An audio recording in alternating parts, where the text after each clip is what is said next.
પિતાએ પોતાનું બ્રહ્મચર્ય તોડ્યું. પત્ની દ્વારા જે સંતાન પ્રગટ થયું એ સંતાન પુત્ર કહેવાય. પુત્રનો અર્થ જ એવો છે જે પૂનામ નરકમાંથી તારે, એનું નામ પુત્ર છે. પુત્રની કેમ જવાબદારી? જો બ્રહ્મચર્ય વ્રત એવું વ્રત છે, કોઈ વ્યક્તિ ધરે તો એને આ જગતના કોઈ પણ પ્રકારના દુઃખ બાધા પ્રાપ્ત થતી નથી. એને મુક્તિનું સાધન કરવું પડતું નથી. આ બ્રહ્મચર્ય સ્વયં સાધનાનો ભાગ છે. આ બ્રહ્મચર્ય એ સાધના છે, આ સાધનાનો ભાગ. અને એ બ્રહ્મચર્ય જો પિતા રાખત તો એને પિંડદાનની જરૂર નહોતી, એ સ્વયં મુક્ત હતો. પણ પિતાએ વંશ વૃદ્ધિ નિમિત્ત આ ધર્મ અપનાવ્યો અને એમાં પુત્ર પ્રાપ્ત થયો. માટે પિતાએ પોતાની મુક્તિનું બલિદાન આપીને પુત્રને પ્રગટ કર્યો. માટે એનો અધિકાર છે, એના જવાબદારીમાં છે કે પિતા અને માતાને મુક્ત કરાવવા. કેમ આ જવાબદારી સોંપવામાં આવી છે? એના કારણો, વૈદિક કારણો. અરે આપણા શાસ્ત્રમાં તો એટલી વ્યવસ્થાઓ છે. એક વખત ક્યારે સમય મળે ને મનુસ્મૃતિને વાંચજો. અરે બે પત્ની હોય અને બંને પત્નીને બે બાળકો હોય તો કઈ પત્નીને કયા બાળકને કેટલો અધિકાર આપવો ને એ પણ આપણા શાસ્ત્રમાં કહ્યું છે. કેટલું વિશ્લેષણ કર્યું છે.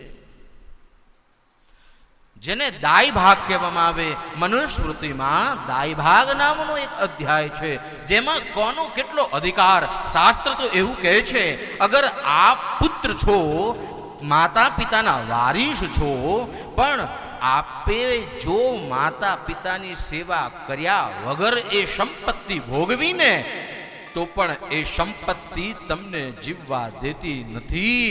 જેમ ઉચ્છેદિયું આપણને મળે ને એ ભોગવાય નહીં, તેમજ માતા પિતાની સેવા નથી કરી તો એ સંપત્તિ ભોગવાનો અધિકાર નથી.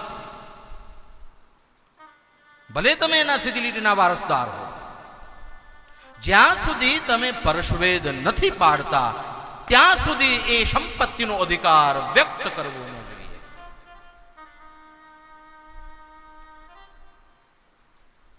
અત્યારે માત્ર ને માત્ર પિતા અને માતાની પાસે પુત્ર સંતતિ પ્રગટ થાય, પણ સંતાનો અપેક્ષા રાખે કે મારા મા બાપ આપે, પૈસા આપે, પૈસા આપે.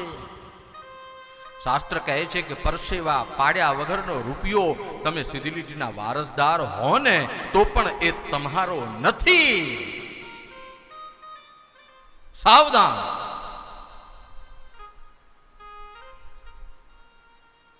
અને માટે કહું છું, ડબ્બો ખખાડવાનો રાખજો.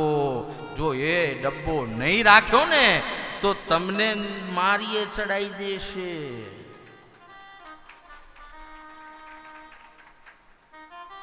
આજે તો ઇન્ટરવ્યુમાં જ પૂછવામાં આવે છે. છોકરા ને છોકરી જોવા આવે. અમારા ગામની આજુબાજુના 2 ગામ છે, એનો એક કિસ્સો કહું. છોકરી જોવા આવી, ઇન્ટરવ્યુ થયું. છોકરીએ છોકરાને પૂછ્યું, ઘરમાં ગાર્બેજ કેટલા છે? તો છોકરો બિચારો સમજો ને, મને ખબર ના પડી. શું? છોકરી કહે છે ઘરમાં ગાર્બેજ કેટલા છે? છોકરો કે મને ખબર ના પડી, આપ સમજાવશો? છોકરાને પેલી છોકરી કે ગાર્બેજ એટલે તમારા માતા પિતા. ગાર્બેજ ઇંગ્લિશ શબ્દ છે, ગાર્બેજ એટલે કચરો, ગુજરાતી અર્થ. છોકરો કે ગાર્બેજ ઇન્ટરવ્યુમાં પૂછવામાં આવ્યું અને છોકરાને કહ્યું ગાર્બેજ એટલે માતા પિતા. આજની દયનીય સ્થિતિ છે, લગ્ન પહેલા આ માતા પિતાનો ભાર લાગવા લાગ્યો છે. માતા પિતાને ગાર્બેજ ન સમજતો. તમને કહું છું, આ ડોશીઓને સમજી જાજો.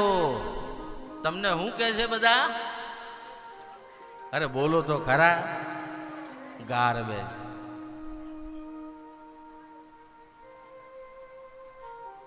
આપણી સ્થિતિ ન એવી થાય એના માટે ધ્યાન આપવાનું, માટે ગીતાના પાઠ ભણાવવું. અને દીકરો જો સંપત્તિ માગ કરે ને તો એવું સમજવું દીકરો ન હોય ને તો ચાલશે, પણ તું ખોટા માર્ગે જવું ને એ નહીં ચાલે. સંપત્તિનો અધિકાર કોનો છે? જ્યાં સુધી આપ પરસેવો નથી પાડતા ત્યાં સુધી સીધી લીટીના વારસદાર તમે હો ને તો પણ તમે એ ભોગવી શકતા નથી.